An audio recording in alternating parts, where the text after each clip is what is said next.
బ్రహ్మనిష్ఠుడైనటువంటి గురువు దగ్గరికి పత్రం పుష్పం ఫలం తోయం యో మే భక్త్యా ప్రయచ్చతి తదహం భక్త్యుపకృతం అష్నామి ప్రయతాత్మన.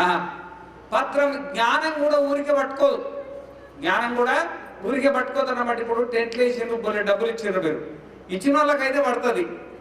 ఏమి ఇవ్వకుండా వచ్చిన ఉపన్యాసాలకు ఉన్నారనుకో జ్ఞానం పట్టదా? పట్టదు. స్వాములు రేపు మరి అందరికి తల 5 రూపాయలు 10 రూపాయలు 50 రూపాయలు 100 రూపాయలు ఏమి, అది కూడా 2004 లోపటి బిల్లులు ఇవ్వదు, చెల్లవంటిగా 2005 తర్వాత ఏది జరుగుతుందంట. మన కొత్తది వచ్చింది, స్వాములు తీసుకున్నప్పుడు కూడా చూసుకోవాలి 2004 దాకా 3 దా అని అన్ని కొత్త కొత్త రూల్స్ వచ్చినాయి అన్నమాట. ఏమి అట్లా ఏదో పత్రం పుష్పం ఫలం తోయం అనేది గురువులకు మనం సేవ చేయాలి. గురువుల సేవ చేస్తే మరి గురు శుశ్రూషయ విద్య, ఆ గురువు యొక్క శుశ్రూష వల్ల అది ఒంటికి పడుతుంది. ఒంటికి పట్టాల. ఒంటికి పట్టాలంటే మనం ఏదో రకంగా గృహస్థులైన వారు సన్యాసాశ్రమాన్ని పోషించాలి. ఇప్పుడు మేము ఉన్నాం, మీరు కింద కూర్చున్నారు, మేము పైన కూర్చున్నాం. మీరు గృహస్థులు, మేము సన్యాసులం. అయినా బతికేది ఎవరితోటి? మీరే. మీ అన్నం తిని మీ గుడ్డలే కట్టి అన్నీ మీవే. మాకేం వ్యవసాయం లేదు, మాకేం ఉద్యోగం లేదు, మాకేమో వ్యాపారం లేదు, ఏం లేదు అనమాట. అంతా మరి అంతా మీరు ఇస్తే మేము పైన ఎందుకు కూర్చోవాలా, మీరు కింద ఎందుకు కూర్చోవాలా? కొంచెం తేడా ఉందన్నమాట. ఏం తేడా ఉందంటే అదే చెప్పిన రాగానే నకర్మణ ప్రజయా ధనేన త్యాగేనైకే అమృతత్వ మానసు పరేణ నాకం నిహితం గుహాయాం విభ్రాజతే తద్యతయో విశంతి వేదాంత విజ్ఞాన సునిశ్చితార్థ సన్యాసయోగాత్ యతయ శుద్ధ సత్వాః. సన్యాసయోగాత్, సన్యాసమే ఒక పెద్ద యోగం. నువ్వు సన్యాసం తీసుకున్నావు అనుకో, నువ్వు జపం చేయక్కర్లేదు, ధ్యానం చేయక్కర్లేదు, పూజ చేయక్కర్లేదు, ఏదో ఒక జన్మలో తరించిపోతావు గ్యారంటీగా. ముందు సన్యాసం తీసుకో సన్యాసం. నువ్వు ఏం చేయకు, సన్యాసం తీసుకొని గమ్మున కూర్చోవు. నువ్వు జపవద్దు, పూజొద్దు, ధ్యానం వద్దు, నువ్వు ఏం చేయకు. అమ్మో సన్యాసం తీసుకొని ఏమేం చేయాలో అని అనుకుంటారు కదా, మీరు ఏమీ చేయకు, ఊరికే తీసుకోండి. చేతులు ఎత్తండి, ఎంతమంది తీసుకుంటారు? చేతులు ఎత్తున్న అందరూ పైకి రండి, ఇక్కడ ఇప్పిస్తాం ఇప్పుడే.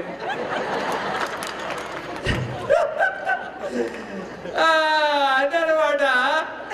ఇప్పుడు సన్యాసం అంటే అదే అన్నమాట. ఇప్పుడు సంసారము వదలక తప్పదు. జీవితంలో ఏది తప్పినా తప్పొచ్చు, కానీ తప్పంది ఒకటి ఉంది. ఏందో చెప్పండి అది? ఏంటది? ఈ మధ్యలో కూరలు అడిగిన ఇట్లే ఉపన్యాసం జరుగుతున్న చాలా మంది ఉన్నారన్నమాట. జీవితంలో ఏది తప్పినా ఒకటి తప్పదంటే ఒక 18 ఏళ్ళ కుర్రోడు లేచి పెళ్ళి అంటున్నాడు. వాడికి పెళ్లి జ్ఞాపకం వచ్చేటువంటి పెళ్లి అంటున్నాడు అనమాట. పెళ్లి తప్పినా తప్పొచ్చు, ఏదైనా తప్పొచ్చు, కానీ తప్పని ఒకటి ఉంది. ఏంటది? చావు. అనుమానం ఉన్న చేతులు ఎత్తండి, మేము చచ్చిపోమని. చావా? ఆయన ఎత్తుకున్నాడు, దించుకున్నాడు అనమాట. అందరూ చచ్చిపోవాలి అనమాట. ఏమి చచ్చినప్పుడు మరి మనెమ్మటి ఏమొస్తుంది చెప్పండి? జైసా ఆయా వైసా గయా और నంగా ఆయా నంగా గయా. మన ఎంబటి ఏమి తీసుకురాలి, ఏ విధంగా వచ్చినామో. ధనాని భూమౌ పశవశ్చ గోష్ఠే నారిగ్రహ ద్వారి జనా శ్మశానే దేహశ్చితాయాం పరలోక మార్గే ధర్మానుగో గచ్చతి జీవ ఏకః కర్మానుగో గచ్చతి జీవ ఏకః. మన ఎంబటి ఏమి రాదని తెలిసినా కానీ మరి ఎందుకు వదులుతలేరు? జ్ఞానం ఎందుకు కలుగుతలేదు మనకు?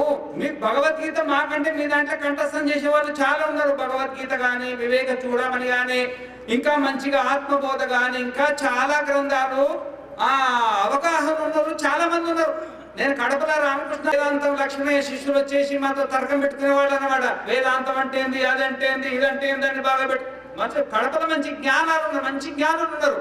మరి జ్ఞానం ఉన్నా కానీ మోక్షం ఎందుకు కలుగుతలేదు? జ్ఞానం ఉంది, మోక్షం ఎందుకు కలుగుతలేదు? అన్నీ ఉన్నాయి. ఇంతవరకు అమ్మగారు చెప్పింది కదా, అన్నీ చేసిందంట, వంట కాలేదంట. మరి అన్నీ చేస్తే వంట ఎందుకు కాలేదంటే కింద మంట పెట్టలేదు. కింద మంట పెట్టకుండా అన్నీ చేసింది ఆమె.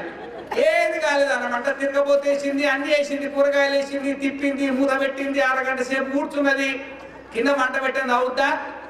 కాదనమాట. ఆ విధంగానే మనకు అన్ని తెలుసు. ఏదో కొరవ ఉంది. ఆ కొరవ ఏంది? ఆ కొరవ చెప్పండి ఏంది? ఈ మధ్యలో ఏమైందంటే పాతకాలం కదా, పాతకాలంలో ఈ రోడ్లు అవన్నీ లేకుండే.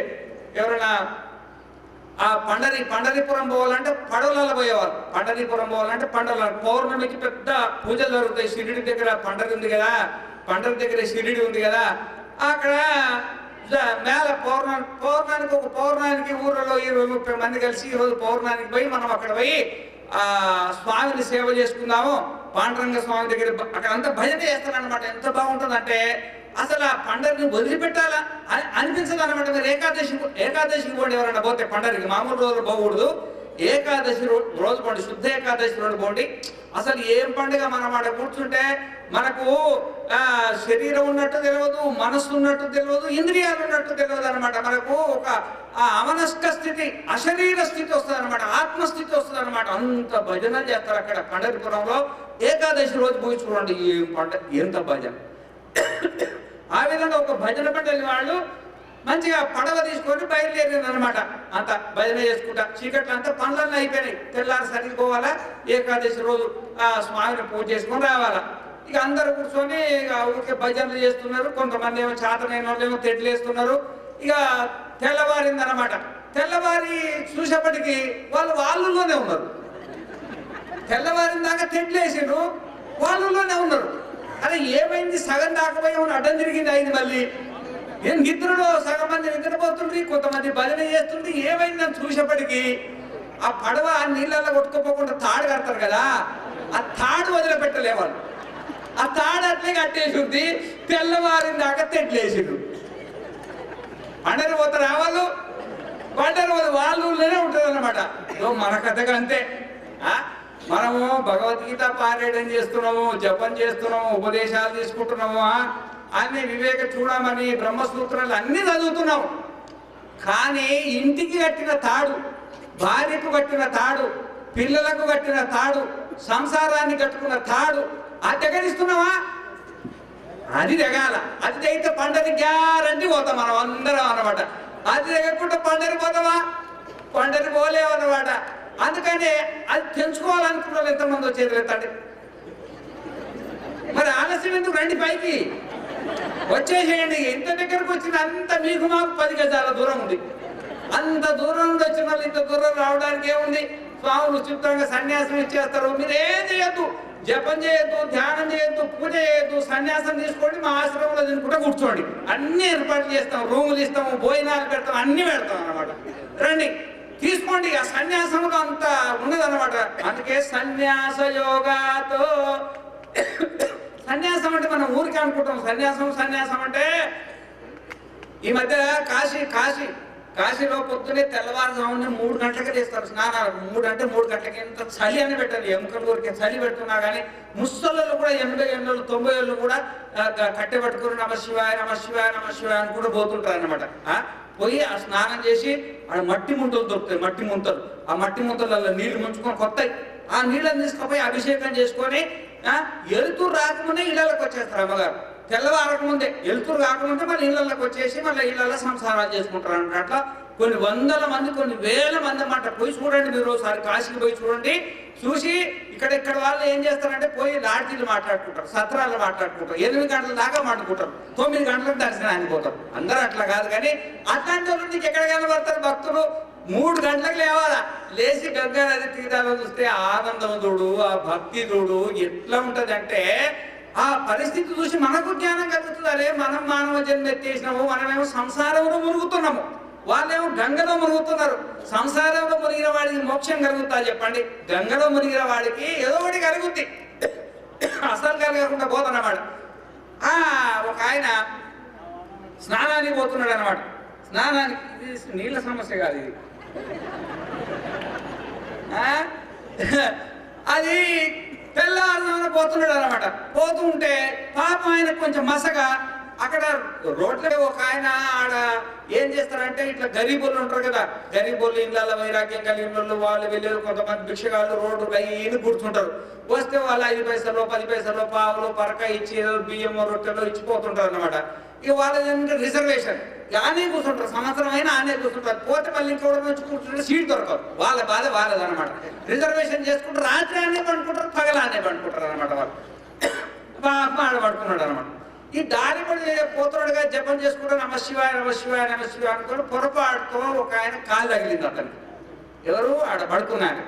కాలు తగలగానే వాడు సంసారం వదిలిండి కానీ మనసులో కామక్రోధాలు వదిలిండా, కామక్రోధాలు వదిలిండా, ఏం వదలలేదన్నమాట. అట్లే ఉన్నాయన్నమాట. ఎవడరా తన్ని నన్ను భాష ఎట్లుంటుంది వాళ్ళు, ఎవడరా తన్ను, అయ్యా ఏమైంది పొరపాటు, అయ్యా తప్పైంది, తప్పైందంట, మళ్ళీ లేస్తే తంత. అరే నాకు పొరపాటు అయిందయ్యా స్వామి, నేను చూడలేదు, నాకు కొంచెం కళ్ళు మసగా చీకటి, నేను చూడలేకపోయినా, మీరు ఏమనుకోవద్దు, క్షమించండి. మళ్ళీ మాట్లాడుతూ లేస్తే తంత, మాట వస్తే తంత అంటుడు. ఎన్నిసార్లు క్షమాపణ చెప్పినా తంత అంటుడు. వీడేం భక్తుడు, ఇక అనుకున్నట్టు పోతే తంతే తనని వాడు కోపం అన్న పోని అనుకోని, స్వామి లేదు తన్ను స్వామి తన్ను, ఏ కాదు తన్ను, నేను తప్పు చేసినాక తన్ను అన్నాడు. ఎంత దన్నమన్నా లేస్తలేడు వాడు. ఏందని చూస్తే వాడికి కాళ్ళు లేవు, వాడికి కాళ్ళు లేవు. అర్థమైందా? ఇప్పుడు చూడు, ఇళ్ళల్లో వైరాగ్యం అట్లే ఉంటుంది అన్నమాట. భార్య పంచాయతీ పెట్టుకున్నప్పుడు నేను పోతా చూడు అంటాడు. పోతే కదా రోజులకైనా వదలాల, కొంచెం ముందు వదిలితేంది. అందుకే శాస్త్రం చెప్పింది అనమాట, బ్రహ్మచర్య గృహాత్ వనాత్వ యదహరేవ విరజేత్ తదహరేవ ప్రవ్రజేత్, బ్రహ్మచర్యం నుండి కానీ వదిలిపెట్టు అని చెప్తున్నది అనమాట. మనము ఆ విధంగా మనం ఈ ఎట్లో ఏదో ఒక రోజు ఈ సంసారాన్ని వదిలిపెట్టక తప్పనప్పుడు కొంచెం ముందు వదిలిపెడితే ఏమవుతుంది, కొంచెం ఎందుకు వాళ్ళతోటి అది అనిపించుకొని ఇది అనిపించుకొని ఎంత గందరగోళం పడి హైదరాబాద్లో ఎన్ని ఇబ్బందులు అవుతున్నాయి అనుకుంటున్నావు. నారాయణ చెప్పడానికి వీల్లేదన్నమాట. ఇక్కడ తూర్పుగోదావరి జిల్లా వాళ్ళకు కొంచెం తెలివి ఎక్కువ ఉంటుంది, అయితే అందరికీ ఉంటుంది అనుకో. అయితే ఏమి ఒక అమ్మగారు అనమాట, ఆమెకు ఒకటే కూతురు. ఈ అమ్మగారికి ఆస్తి బాగుంది. ఆ కూతురు ఒకటి పెళ్లి చేసుకుని హైదరాబాద్లో ఉంటున్నారు. ఉంటుండే వీళ్ళకి ఏమనిపించింది అంటే, ఇక ఆమె ఒక్కటే ఉంది కదా, ఎట్లయినా సరే అని ఇంటికి పోయి అమ్మా నువ్వు ఇంటి దగ్గర ఉంటే ఎట్లయితే నీకు జలుబు, నువ్వు మీరు ఎక్కడ మేము ఇక్కడ ఇది జనాలు ఎవరన్నా చూసుకుంటే ఎవరంటారు, భర్త చచ్చిపోయింది అనమాట, కొడుకులు గిడుకులు ఎవరు లేరు నువ్వురా అని బలవంతంగా కార్లు ఎక్కించుకొచ్చి నారాయణ పొద్దునే లేవని బెడ్ కాపీ, మళ్ళా స్నానం చేయించేవాళ్ళు, మళ్ళీ టిఫిన్ పెట్టేవాళ్ళు, మళ్ళీ మధ్యాహ్నం కొంచెం జంప్ చేస్తే డాక్టర్ దగ్గర పోవాల్సిందే, తలనొప్పి డాక్టర్ దగ్గర పోవాల్సిందమ్మా. ఎంత సేవ అంటే అంత సేవ చేసింది అనమాట. బాగా సేవ చేస్తే అమ్మగారు సంతోషపడమ్మా, మీకు నా దగ్గర ఆస్తులు ఉన్నాయి కదా, నీకెందుకు మీరు తీసుకోండిగా, ఇంత సేవ చేస్తున్నారు, ఈ ఆస్తులంతా మీరు తీసుకున్నా నేనే కలిగిందనమాట. పిలిస్తే అమ్మ నీ ఇష్టం అమ్మా, నీ దగ్గర ఉంటేంది మా దగ్గర ఉంటేంది, ఉండని రాదంటే, ఎందుకు నా ఏమో నేను ఎప్పుడు తెచ్చిపోతామేమో, తీసుకో అని ఈ అమ్మగారే పోయి శుభ్రంగా అంతా రిజిస్ట్రేషన్ చేసింది. రిజిస్ట్రేషన్ చేసిన తెల్లారి నుండే బెడ్ కాఫీ బంద్ అయిపోయింది. ఇక చూడు అమ్మగారు పరిగెత్తుకుంటే మాత్రం పనికి వచ్చింది.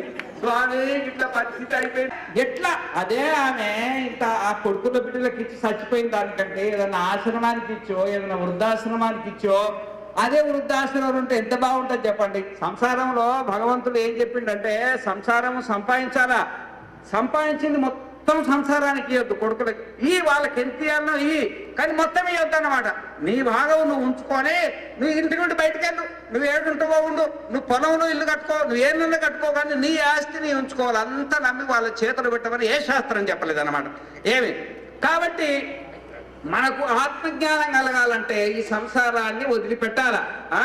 మాతా నాస్తి పితా నాస్తి నాస్తి బంధు సహోదర అర్థం నాస్తి గ్రహం నాస్తి తత్ర. చేయకపోతే ఏమైతే వాళ్ళు చేపిస్తారు. ఎట్లా చేపిస్తారంటే ఈ మధ్యలో ఒకళ్ళకి అనిపించింది, అప్పు తీసుకున్న తర్వాత వీడి బుద్ధి మారింది, ఇవ్వకపోతే ఏం చేస్తాడు అంటే ఎగ్గొడదామనిపించింది. సరే ముద్ద ఏం రా నాయన అసలు లేదు వడ్డీ లేదు ఏంటి నీ కథ అన్నాడు. స్వామి నువ్వు ఏ ముహూర్తం ఇచ్చిందో నిండము నీ ₹1 ఎదుకోమన్నాడు వాడు. అరే ఇదే మోసం, రొమ్మ మోసం రండి, ఇది బాగలేనిది, నేను వడ్డీ వ్యాపారం చేసుకొని బతికవాన్ని, నువ్వు ఎగ్గొట్టినవని నువ్వు వాడికి తెలిసి వాడా. కడప పొట్టి మిరపకాయలు ఉంటాయి కదా, ఈ పొట్టి మిరపకాయలు కడపై ఒక 100 పొట్టి మిరపకాయలన్నా మీరు 100 కొరడా దెబ్బలు వదిలిపెడతాం అంటే మాకు రోజు కారం చేసి అలవాటు వేసుకోవాలి ఈ పచ్చిమిరపకాయలు తినేస్తారు అంటే వీడేమనుకున్నంటే ఇప్పుడు కొంచెం పచ్చిమిరపకాయలు కొంచెం బెల్లం అడిగి తింటుందాం ఆ బెల్లం పచ్చిమిరపకాయలు కలిసి 100 మింగేస్తే ఎట్లా 100 రూపాయలు మింగుతుంది లోబి అన్నమాట లోబి ఎట్లా వాడి మింగిండు 70 అంటే 70 మింగేపడికి మంచినీళ్ళు అడిగితే మంచినీళ్ళు ఇయ్యాడు బెల్లం అడిగితే బెల్లం ఇయ్యాడు ఇంకా చూడు నల్లమంట ఒళ్ళంటమాట ఇంకా 2 మిరపకాయలు తింటే చచ్చిపోతా అనుకోండి పోయమ్మ స్వామి ఈ పచ్చిమిరపకాయలు తింటాను కానీ చూడ దెబ్బలుకుంటాం అనుకున్నాడు ముద్దన్నట్టు కొట్టరా వాడు ఏ కొట్టుడు వాడు 5 10 20 40 50 60 70 80 కొట్టిండు 80 అంటేనే 80 కొట్టేప్పటికీ నారాయణ ఎక్కడికక్కడ కోళ్ళు ఊడిపోయినాయి కడుపు మిరపకాయలమంట బయటనేమో కొరడాలమంట ఎందుకు వచ్చిందో ఆయన ఇట్లాంటి సేట తెలుసు అతనికి 100 రూపాయల నోటు బుడ్లు కట్టుకొచ్చింది అనమాట స్వామి నీ 100 రూపాయలొద్దు నీ కావలసిందే కాబట్టి మీరు అఖిలాంధ్ర సాధు పరిషత్తు మహాసభలకు మీరు వచ్చారు ఏమి మరి అఖిలాంధ్ర సాధు పరిషత్తు యొక్క ఉద్దేశం ఏంటంటే మానవులకు ఆత్మజ్ఞానం కలిగేయాలని ఆత్మజ్ఞానం ఎవరికి కలుగుతుంది అంటే సంసారాన్ని వదిలిన వాళ్ళకే ఆత్మజ్ఞానం కలుగుతుంది తప్ప మిగతా వాళ్ళకి ఆత్మజ్ఞానం కలగడానికి అవకాశాలు లేవు ఈ 49వ అఖిలాంధ్ర సాధు పరిషత్తు సందర్భంగా కనీసం 49 మంది సన్యాసులైన ఎంతమంది 49 మంది సన్యాసులైనా వీళ్ళు యజమానులు ఎవరైతే రెడ్డి గారు వెంకటరెడ్డి వాళ్ళు వీళ్ళు చిప్పలు పట్టుకొని చేతులు చిప్పలు పట్టుకొని ఇంటింటి తిరిగి పైసలు అడుక్కొచ్చి ఇవన్నీ టెంట్లు వేయించి లైట్లు వేయించి స్వాములను పిలిచి అందరికి అన్నాలు పెట్టి కుర్చీలు వేయించి ఇంత ఖర్చు పెట్టినందుకు వాళ్ళకు ఉపయోగం ఉంటది మీ దాంట్లో ఎవరు సన్యాసం తీసుకోలేదు అనుకోండి ఈ పైసలకి ఏమైనా అర్థం ఉందా మా ఉపన్యాసానికి ఏమైనా అర్థం ఉందా మీరు రావడానికి ఏమైనా అర్థం ఉందా ఏం అర్థం లేదనమాట ఇదంతా డబ్బంతా వేస్ట్ ఒక్క పైసలు దానికి రాదనమాట అది మీకు ఇష్టమేనా చెప్పండి ఇష్టం కాదన్న ఎంతమంది వచ్చేది లేదండి మళ్ళీ భయం స్వామి పైకి రామంటాడు వాళ్ళు అదనమాట అందుకనే మనము ఎట్లుంటుందంటే దీంట్లో అంత్యకాలే చ మామేవ స్మరణముక్త్వా కలేవరం యప్రయాతి త్యజందేహం సయాత్ పరమాంగతిం అంత్యకాలంలో చివరి సమయంలో ఆత్మస్వరూప స్థితిలో ఉండాలంటే చిన్న పని కాదు ఆత్మస్వరూప స్థితిలో ఉండాలంటే శనై రూపరమే బుద్ధ్యాద్గృహీతయ ఆత్మ సంస్థం మన కృత్వ నకించిదపి చింతయేత్ శనై ఉపరమేత్ మెల్లమెల్లగా మీ సంసారాన్ని కూడా ఏకం వదిలిపెడితే పోదు ఏకం వదిలిపెడితే పోదు మెల్లమెల్లగా అలవాటు చేసుకోవాలి శనై ఉపరమేత్ అంటే మెల్లమెల్లగా ఈ సంసారాన్ని విరమించుకోవాలా మెల్లమెల్లగా అంటే ఎట్లా విరమించుకోవాలా ఇప్పుడు మనకు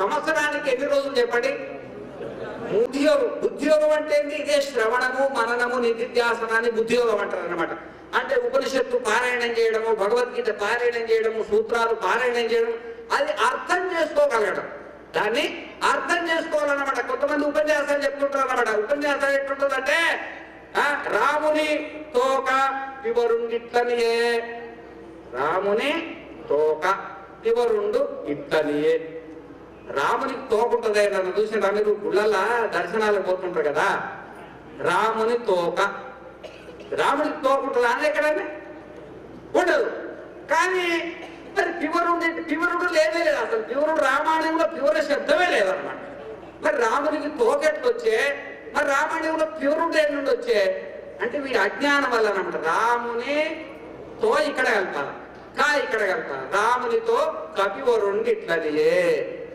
రామునితో అంటే శ్రీరామచంద్రుడితో కపివరుడు అంటే కపి అంటే కోతి అన్నమాట వరుడు అంటే శ్రేష్ఠుడు ఆంజనేయ స్వామి ఈ విధంగానే రామాంజనేయ సంవాదం ఉంది కదా రామాంజనేయ సంవాదంలో ఆ విధంగానే సంస్కృతం కూడా మనం చదువుతాం, చదివితే నీకు అత్సంధి తెలియకపోయే, హల్సంధి తెలియకపోయే, విసర్గ సంధి తెలియకపోయే, సంజ్ఞా ప్రకటన తెలియకపోయే, నీకు సుగంధాన్ని తెలియకపోయే, తింగంతాలు తెలియకపోయే, ఏం తెలియకపోయా. నేను శ్లోకం అంతా చదువుతాంటే ఏం చదువుతావు పక్కకు తెలిసిపోతుంటావు నువ్వు ఏం చదువుతున్నావు అన్నమాట.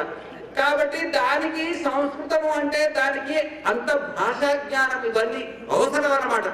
ఈ భాషా జ్ఞానం దదామి బుద్ధి యోగం, భగవంతుడు నీకు అనుగ్రహం కలిగింది అనుకో, నువ్వు నిజంగానే భగవంతుడు చెప్పిన మార్గం, భగవంతుడు చెప్పిన మార్గం ఏందయ్యా, నువ్వు మానవ జన్మెత్తినవు కదా, నువ్వు బ్రహ్మచారిగా, తర్వాత గృహస్థుడిగా, తర్వాత వానప్రస్థుడిగా, తర్వాత సన్యాసిగా, నువ్వు విధంగా ఒక్క జన్మలో, ఎన్ని జన్మలలో, ఒక్క జన్మలో ఈ నియమాన్ని పాటించడం అనుకో, భగవంతుడు వచ్చే జన్మలో నేను బ్రహ్మచారి గ్యారెంటీగా చేసేస్తాను అనమాట. ఏం సంశయం లేదు. నువ్వు కాశీ పోతావు, విద్యాభ్యాసం చేస్తావు, శ్రవణము మరణము నిత్యాసనము అన్ని సకలం చేస్తున్నాడు అనమాట.